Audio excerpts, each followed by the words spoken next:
وهبت لنا نعمة الحياة تتجدد مع مشرق شمسك، وأيقظتنا هذا الصباح على حبك وعبادتك. اللهم فافتح لرجائنا رحابك ولدعائنا أبواب السماء. يقول سبحانه في الآيتين 63 و64 من سورة يونس: بسم الله الرحمن الرحيم: ألا إن أولياء الله لا خوف عليهم ولا هم يحزنون الذين آمنوا وكانوا يتقون لهم البشرى في الحياة الدنيا وفي الآخرة لا تبديل لكلمات الله. صدق الله العظيم. بين سبحانه أن أولياءه الشاكرين المتقين لهم الجزاء الحسن في الدنيا وفي الآخرة. والأولياء هم المؤمنون الذين يخلصون العبادة لله وحده، يخلصون في التوكل عليه والحب فيه، لا يتخذون من دونه أندادا ولا وليا ولا شفيعا. وقد نفى سبحانه عنهم في هذه الآيات الخوف والحزن، ففي الدنيا لا يخافون مما يخافه غيرهم من ضعفاء الإيمان وعبيد الدنيا، من مكروه يتوقعونه أو من عدو يرهبونه. يقول تعالى: فلا تخافوهم وخافون إن كنتم مؤمنين. صدق الله العظيم. اللهم صل وسلم وبارك على سيدنا محمد وعلى آله وصحبه أجمعين. ازيكم حبايب قلبي؟ عاملين ايه؟ ان شاء الله يا رب تكونوا بخير وفي صحة وفي سلامة يا رب، وجعل سعادة الدنيا ما بين ايديكم وتحت رجليكم ان شاء الله. حبايب قلبي، النهاردة ان شاء الله بإذن الله كده فيديو جديد وروتين يوم جديد ان شاء الله تتحمسوا منه. بس قبل ما نخش على الفيديو، بالله عليكم ما تنسوش تحطوا لي لايك على الفيديو وتقدروا لي كده تعب عشان تحسسوني ان انا بعمل حاجة كده يكون يعني ليها افادة. الله يرضى عنكم ويرضيكم. اللهم صل على الحبيب المصطفى. ده كده كان روتين يوم الجمعة. طبعا انتوا عارفين ان انا التسويقة عندي بتاعتي بتبدأ من يوم الجمعة، يعني متطلبات وحوايج البيت انا بجيبها كل جمعة زي ما انتوا عارفين. المهم كده قبل ما امشي على السوق قمت كده الصبح بدري. طبعا رحت اول حاجة رحت عند الجزار اللي عندنا، قطعت من عنده لحمة. فبحب بصراحة اقطع بدري لاني بحب القطع بتاع اللحمة عن اللي هي الحتة اللي عند الرقبة اللي فوق، يعني بتبقى في اول الذبيحة دي، فاهمني؟ فالمهم رحت جبت بقى جبت لهم بقى كده كيلو الا ربع، وجيت وطلعت شويه بقى حاجات عندي من الفريزر، قلت عشان اعملها. انا عايزه اقول لكم يا جماعه ان المحشي ده لا كان على الخاطر ولا كان على البال. انا عمر ابني كان طالب لحمه في طبيخ، هو ما كانش عايز لحمه مسلوقه. بيقول لي يا ماما انا عايزه اكل لحمه اللي هي في الطبيخ. فالمهم قلت خلاص انا هعمل طبيخ سبانخ ورز وشويه ملوخيه واللحمه وخلاص. فإذ فجأة بقى لقيت محمد بيقول لي لا انا نفسي اكل محشي كرنب. قلت له يعني ماشي وما علينا وكده. المهم الحمد لله زي ما انتم شايفين كده بقى، بعد ما جبت اللحمه وجيت رحت مطلعه بقى طبق كده ورق كرنب كده يفك، وكيس سبانخ، وكمان كيس صلصه. يعني عايزه اقول لكم في منت الا منت تكوني عامله الاكل وحاجات كتير مش سهله عليكي. تتخيلي يعني ايه محشي كرنب؟ يعني غلبه وحاجه بقى مش قادره اقول لكم. طبعا انا لا غلبني ولا عذبني ولا حاجه، لان الورق عندي مسلوق وجاهز متقطع، وكمان الصلصه يعتبر كانت متسبكه، مفيش الا البصلايه بس. واللي انا بقولكوا عليه دوت ان شاء الله باذن الله في الفيديو الجاي هحاول افرز لنفسي تخديعه محشي، اللي هو يعني هقلي كده التقليه كده واطش فيها الطماطم تتسبك حلو. هروح عاملاها وعيناها، عاملاها كده طبخات وكياس على قد الوجبه، بحيث ان انا بقى اما يجي عليا ان شاء الله باذن الله شهر رمضان الفضيل وحابين يعني اجهز لهم اي اكل يتخيلوه بقى، ما ياخدش معايا وقت، انا هطلع حاجتي في ثانيه في ثانيه واروح عاملاها على طول. اللهم صل على الحبيب المصطفى. جيت هنا بقى خرطت طبعا بصلتين كده في كل حله، عملت واحده للتغذيه المحشي والتانية عشان طبيخ السبانخ. وطبعا عايزه اقول لكم طبيخ السبانخ عندنا ما بحبوش بيبقى فيه صلصه كتير، انا ما بحبش الطماطم بتاعتها تبقى كتير قوي. فاللهم صل على الحبيب المصطفى. قسمت انا بقى كده اللحمه لجزئين، جزء حطيته للطبيخ وجزء للسليق. وزي ما انتم شايفين طبعا عملتها معاكم. عايزه اقول لكم السبانخ جميله جدا جدا. بفكر اجيب كمان كيلو او 2 كيلو زي الاتنين اللي فاتوا، واخزنهم عشان يقعدوا عندي طول السنه بامر الله. كل كيس انا كنت معبيه نص كيلو. وفكره حلوه ان انا اوزن الحاجه اللي انا هفرزها يعني بمقدار انصاص كده، فاهمني؟ فبتبقى كويسه يعني، تبقى انت عارفه اصلا انت بتطلعي الكيس هو قد ايه. اللهم صل على حبيب المصطفى. عملت التخديعه بقى بتاعتي وبقلب الخلطة. المهم اللهم صل على الصوت رحيم لازم يطلع. اللهم صل على حبيب المصطفى. بصوا بقى حتى الشبت انا الخضرة المحشي بقى، حتى خضرة المحشي انا بفرزها في الفريزر. جيت كده كذا اسبوع، بقيت كل اسبوع اجيب كده مثلا ب5 جنيه ب6 جنيه، ويعني كل اسبوع على كده وانضفهم واروح مخرطاهم يعني سايباهم يتصفوا كده يتنشفوا خالص هنا، وبعد كده اروح حطاهم فين؟ اروح حطاهم بقى في اكياس في الفريزر. كل ما اجي اعمل اكل او حاجه يعني بسم الله ما شاء الله بيسال عليا حاجات كتير جدا جدا. فاللهم صل على الحبيب المصطفى. طلعت بقى كده شويه. انا مش عارفه ليه ما بقتش اهتم بالشبت قوي، يمكن مش عارفه هو مش موسم بتاعه قوي اليومين دول. وانا عارفه ان هو موجود طول السنه، بس مش زي الربط الاولانيه. الربط التانية كانت بتبقى طويله كده ومليانه ويعني كان بيبقى كتير قوي. دلوقتي لا، مش بشوفه كتير مع البياعين، او انا عشان ما بهتمش وبسأل يعني. بس المهم ان انا عايزه اجيب شويه تاني اخزنهم تاني زي الاول. دي السبانخ بقى بتاعتي اهيت، انا كنت مطلعه قبلها بشويه، فضيتها بقى كده على التسبيكه بتاعتها. وعايزه اقول لكم بسم الله ما شاء الله يعني طعمها جميل جدا جدا جدا. فكره ان الكيس نص كيلو حلو يعني ما تقعدش وما ترخمش، او فاهمين انتوا عارفين طبعا الطبيخ. اعوذ بالله من الشيطان الرجيم.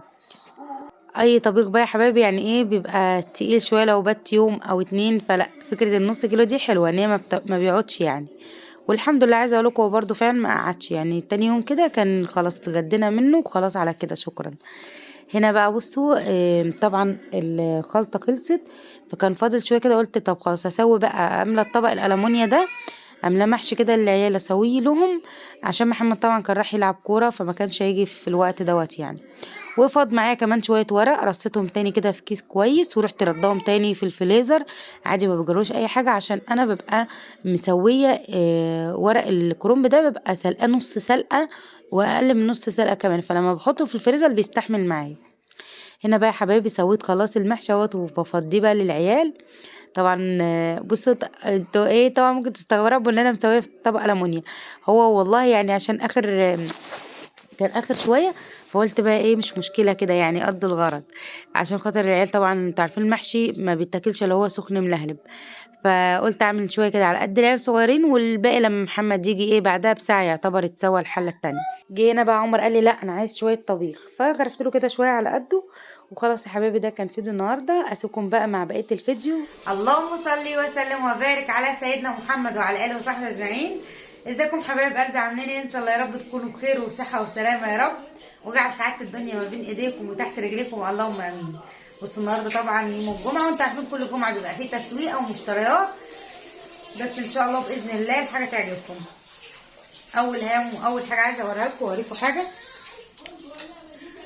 بصوا يعني انا جايبه النهارده حاجات بس ما شاء الله جميله يعني. بس بصوا بقى شنطه السوق عملت ايه. الشنطه دي انا لسه جايباها جديده، بس بصوا بقى انا شايلاها في السوق اتقطعت زي ما انتم شايفين كده. بصوا اتمرعت كده اهو، فحاول بقى اخيطها على ايدي لان ديت ما ينفعش تمشي على المكنه. فالشنطه بالصلاه على النبي زي ما انتم شايفين كده. عايزه اقول لكم في السوق اتبهدلت بهدله اقسم بالله، اتكسفت كسفه ما لا اول من الاخر. وانا شايله الشنطه تريك راحت كل حاجه وقعت في الارض وكل حاجه اتبهدلت مني. الحمد لله. ننزل بقى احنا دي بس كده، جبت كل حاجه حطيتها طبعا هنا لاني بقيت جايب في التوك توك. والله العظيم عايزه اقول لكم ان انا يعني عيطت من حرقه الدم، مش عارفه يمكن هبل مني بقى، بس انا عيطت يعني لان اتحركت، حسيت ان انا اتكسفت في الشارع. اللهم صل على الحبيب المصطفى. اول حاجه طبعا بصوا انا كنت جايبه موز، والله العظيم انا كنت جايبه 2 كيلو بس هما دول اللي فضلوا، واخدين بالكم انتوا. المهم يا حبايبي كنت جايبه 2 كيلو موز ال 2 كيلو ب 25 جنيه. الجزر دوت الراجل كده لسه حبيبي التروسات ال4 ب10، بس عايزه اقول لكم حرام ميزان. فالله يسهل له يعني، مش عارفه ازاي يعني كده. المهم حبايب قلبي ال4 ب10، بس طبعا ايه زي ما انتم شايفينه كده هو رفيع يعني. قلت مش مشكله، رفيع انا كده كده هقطعه واسلقه عشان هعمل لرحيم يعني منه حاجات، وهخزن منه برده عشان ايه للعصير. فالمهم ده كده 2 كيلو، المفروض ان هم 2 كيلو ب5 جنيه، بس هم مش 2 كيلو، هم 2 كيلو الا حاجات بسيطه برده يعني. فده كده كان الايه 2 كيلو ب5 الجزر.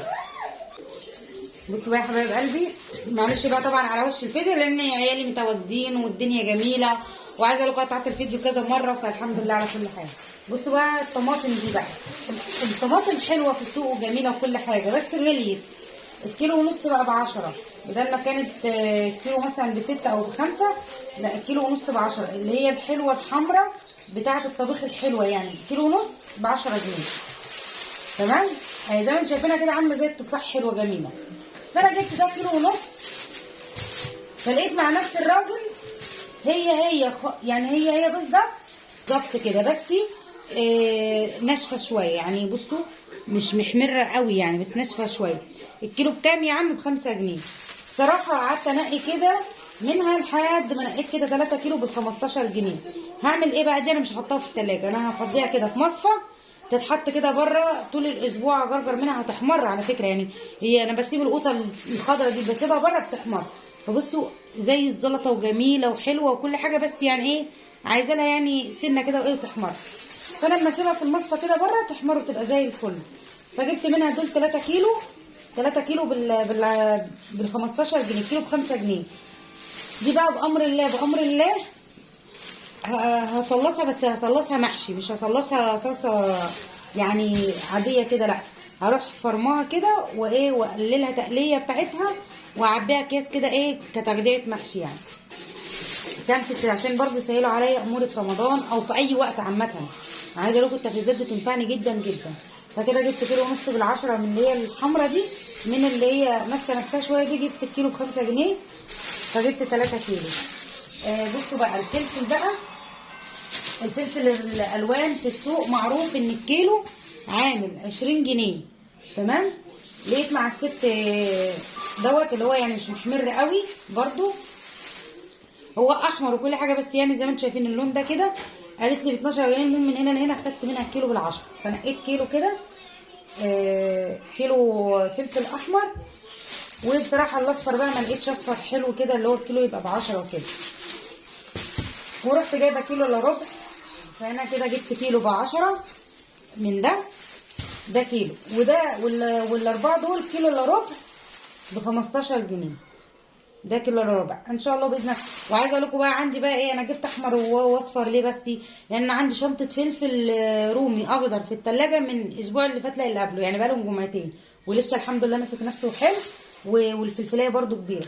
فان شاء الله باذن الله اخرطهم كده مع بعض برده، ويتعملوا بقى ايه وصفات وحاجات في حشوات والكلام ده كله. فده كده كيلو الا ربع ب15، كيلو بال10. تمام. الكرنب بقى، بص الكرنب ده صغنون بس مش صغير قوي يعني، حلو كرنبايه حلوه اهي، بالصلاه على النبي عليها يعني زي ما انتم شايفينها اهي. لقيت الست بقى قاعده بيهم كده على جنب، فجبت منها ال3 كرنبات دول ب10 جنيه، 3 الحندقين دول ماشي. 3 كرنبات دول جبتهم ب10 جنيه، فان شاء الله باذن الله هسلقهم برده واخزنهم معاكم. جبت ايه تاني؟ البرتقان بقى، البرتقان برضو ما زالت ال3 ب10. بصوا ده مخلط ابو سره وبلدي ببعض، من ده على ده يعني ابو سره وبلدي. فانا جبت ديت كده 4 كيلو ونص بال15 جنيه، وبال5 جنيه التانيه جبت كيلو ونص بال5 جنيه. ده بلدي بس بلدي صافي. الكيلو ونص دول هنقي عليهم كام برتقانيه من دول، وهقشرهم كلهم واقعدهم كده في اكياس للعصير. برضو رمضان لرحيم اعمل له زي ما والدتي كانت بتعمل زمان، كانت بتعمل لنا كده برتقان بنشا زي المهلبيه كده، وكانت بتدوا لنا في الرضعه. فانا ان شاء الله يعني ايه كل ده هتشوفوه معايا بامر الله. جبت ايه تاني؟ اللهم صل على الحبيب المصطفى. البطاطس النهارده لقيتها في السوق ب5 جنيه برضو، جبت 2 كيلو ب5. كل سوق كده بجيب لي 2 كيلو 3 كيلو على حسب. فجبت ايه 2 كيلو بطاطس الخيار النهارده الراجل كان بيبيع الكيلو ب5 جنيه تعبيه وب7 جنيه تنقيه. فبيني وبينكم لقيت يعني بسم الله ما شاء الله الخيار كله حلو، يعني مش محتاج اصلا ان انا اقعد انقي ومش هنقي يعني.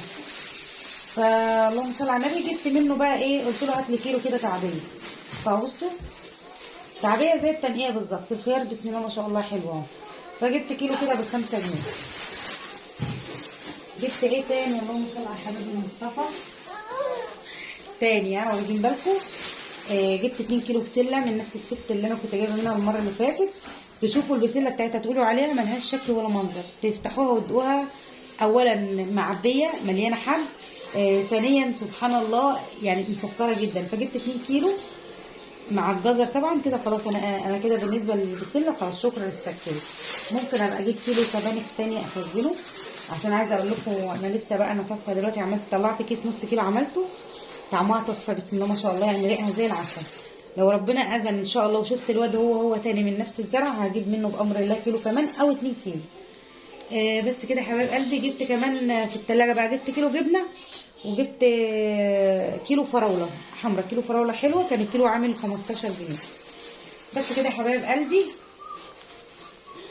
ده كده نهايه اليوم بقى. نهايه اليوم معاكم طبعا. انا هحط لكم الفيديو طبعا بتاع الطبخ مع الفيديو مع المشترك بامر الله.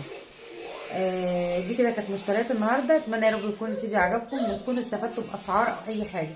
بالنسبه بقى للحمه، عندنا اللحمه هنا عندنا العجالي، هي اللي انا عملتها دي يعني طلعت صغيره، يعني مش صغيره، يعني الحمد لله استوت بسرعه يعني.